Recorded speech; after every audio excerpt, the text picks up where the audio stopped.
If y'all haven't heard about Malik Beasley, he's a shooting guard formerly of the Pistons, probably most famously known for last season. Unfortunately, he dropped that. It was like the last second or whatever against the Knicks in the series. He had a wide open three. They passed him the ball. He dropped the pass. They ended up losing the game because of it. But Malik Beasley had a career year. I think he was second in the league in like 3-point shooting. Did he win six man or he got close to it at least? He got close. I don't think he won it though. But yeah, no, like I said, he had a career. Okay, yeah. But yeah, Beasley, he had a career season. Like, he was going to get a bag. He was quite literally going to get the contract Duncan Robinson got. But Duncan Robinson literally stole his money because Malik Beasley has now been involved in a gambling scandal as far as the NBA. Terry Rozier was also investigated in the scandal, but they found out like, oh no, Rozier wasn't gambling. He just wasn't playing good, unfortunately. But Malik Beasley, he got caught up in this scandal with betting and everything, and people are like, oh, he must have been. I know people have started to like go back and look at clips of him saying stuff and like about like shooting threes and blah blah blah, and they're like, oh, he's trying to make bets and everything. But this whole scandal has gotten even bigger because now it turns out that he's in crazy debt and he owes a lot of people money. There was a story on the Detroit Press about it, and I've seen a few excerpts from it because I'm not paying for the Detroit Press subscription because I don't care about Detroit for real. But some of the people he owes, where is it right here? Oh, that's just a statement from his lawyer. Which his lawyer said, I've been with Malik Beasley a long time, but I don't get involved in his finances. I feel like you should know a little bit of something. But then again, that's his criminal lawyer, so maybe not. But still. Anyways, in March, Beasley was sued for failing to pay $14,150 in rent at a high-rise in Detroit called The Stott. That apartment building is also owned by Dan Gilbert, who owns the Cavaliers, which is a very funny through line. Last month, Beasley was sued again by the same complex for $7,355 in rent. The hearing is scheduled for July 15th. In January, a celebrity barbershop won a $26,827 judgment against Beasley. How do you run up that type of check at a barbershop? I have no clue. And then in January, a Minnesota dentist won a $34,390 default judgment against Beasley. And they've been garnishing his paychecks for the Pistons this season because the debt has not yet been satisfied. How do you get into like the debt? Like dentist is crazy. Because I feel like, doesn't the NBA give you health insurance? So I don't understand how you get that debt with the dentist. Barber is crazy because barber's the craziest thing. Because actually, I feel like rent might be the craziest. Because how are you not paying rent? Like how are they letting him still live there? Because when you're a celebrity, they're not strict with you. They just like, oh, he got money. He got money. I know he got it. We're not gonna evict this nigga. He was sued for $14,000. And then he was for what, $21,000 in rent. He's behind. Like what? Yeah, I am looking at what his salary was during the 2023-24 season. He was making about $2.7 million that year. Quite frankly, I think that was probably the lowest that nigga was. That was the lowest salary that nigga didn't had thus far. Cause when this nigga get in the league? Cause I think he might be like our age for real. So he's not old, but he got in. He's made a total of $60 million. Oh, in Denver, it was it was on that rookie deal, 1.6, 1.7, 1.7, 2.7. He didn't start making money until 2020, COVID. 13.4 million, 14.4 million, and then 15.5 million in 2022-23. That next season, that shit dropped to 2.7. And then with the Detroit Pistons, it was 6 million. So this is very simple for me. Nigga, you were living above your means. That's all they told me. You was living above your means even when you was making 13, 14 million. And when you dropped down to 2, you still did not adjust. You did not adjust and you went into sports gambling, which is nuts. That's nuts. I don't know. We don't know. We don't know yet how deep he is involved in this game. Because like maybe it could be like an Ohtani thing. Maybe his friend was doing it. Maybe somebody like it feel like is somebody stealing money? Like does he have like a bad financial manager or something? Because like somebody could be stealing money from him. Like that could be a thing. Because it this just doesn't make sense to me. Like these crazy debts don't make sense. Like Yo, I'm saying, yo, 27,000 at a goddamn barber shop.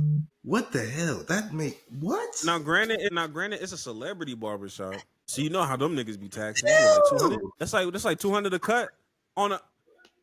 That's like 200. Maybe that's like 200 a cut, and you getting cut what, twice a week? I mean, not twice a week. Bi-weekly. They probably get cut like once a week because they're on TV a lot. So once a week.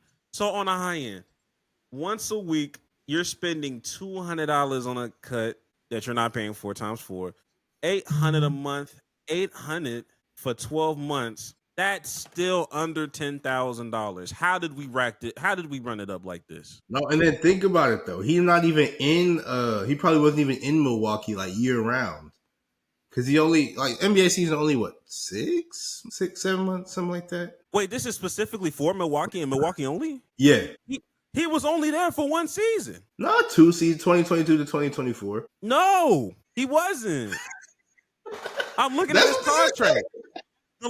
He had a contract. His longest tenure was with Minnesota from 2019 to 2022. He had a contract with the Los Angeles Lakers from 2022 to 2023, and then signed a contract with the Milwaukee Bucks with from 2023 to 2024. The Los Angeles one might have been like a buyout. Yeah, 2023 to 2024. He spent one season with Milwaukee. The fact that you spent $23,000 in Milwaukee for one season is crazy on haircuts. There's no way that was all your haircuts. You must have been paying for other niggas. You must have been flexing and saying, "Hey, I got the whole room today." You must have been covering other niggas, bro. Makes no sense. Your barber shit. You wasn't even, your cut's not even that crazy. Why was the barber like continuing to cut? I feel like Grant Barber got his money eventually, but why was you continuing to cut this nigga if he wasn't getting paid? Because it's a lot of when you, but like I said, people give a lot of leeway to like NBA, it's like celebrities because they're looking at it like, oh, okay, like I know you got money, like I know you got the money. It's like, oh yeah, I got you on this week, and then this week turns into next week, and then the next week, and then a month after that, and at some point they get fed up, and it's just like, bro, and your father's like a known actor. Like it's not like you came from like the rags to riches story. Like like y'all, you was in a decent upbringing, to my knowledge, for at least financially. I can't speak for emotionally and all this other shit, but from a financial standpoint, it ain't like you was getting this. You wasn't VJ Edgecombe. You wasn't living off a generator for 7 years. I know that much, nigga. This is crazy. This is crazy. This is sick as hell. I don't know how. Like I really want to know more because none of this stuff makes sense. So I cannot wait to figure out more and provide everybody with updates because it does not make sense. Like this, it does not make sense. That's all I got to say. It don't. That barber shit really bothered me. Cause nobody, read it over. What the fuck do you mean 26,000? I've never looked at Malik Beasley and said, "Damn, that's a fresh fade right there." Like not saying he has like horrible cuts or nothing. It's just a normal fade. Like I'm saying, like when we think about like the best like lineups in the league, we think about Jalen Rose, maybe. Yeah, like if it was Jalen Rose, like okay, I understand. I'd be like, okay, like it's still crazy, but like low key, I get it. I can see the results. This shit like this made me want to look up a nigga real quick. I need a Google image Malik Beasley just to see. I bet it's just like a normal cut, bro. Like this is a normal fade. I just got a taper fade today, this morning. We got the same taper fade, and I swore I paid only 35. I only paid 35 for mine. Like that's really what be bothering because like celebrity barber, blah blah blah. You can find somebody else. For granted, barbers have raised their prices exponentially, but you are a millionaire. You can find a barber for whatever price, even if like you can find like 70 is a crazy price to pay, but like you can find somebody for. You don't have to spend the $250 on the cut. You can find somebody for cheaper than that. So his taper fade is not better than mine. It's not. He don't have a better fade than me. At best, we're equals. Them niggas never be in the allegations. Even when Play for Keeps blow up, nigga, I swear, Them cuts staying at 35, 40 max, nigga. They're not increasing. I will find somebody else. I will find somebody else, nigga. Hell no. But is it about that time? Prayers up for that. Prayers up for Malik Beasley. He's gonna need it. Prayers up. Yeah, bro. Because you don't know what's nigga, going on. Nigga, it's only. Hey, I ain't gonna respectfully. It's only prayers up if I didn't find out. If I didn't find out, if he didn't bet for real, it is prayers up. If he doing all this and then sports gambling too, I'm not praying for that, nigga. Not praying for that. All that plus sports gambling is egregious. That's crazy. You gonna jeopardize your mainstream of income when you already struggling? Nah, bro. 48 million down the drain. Crazy.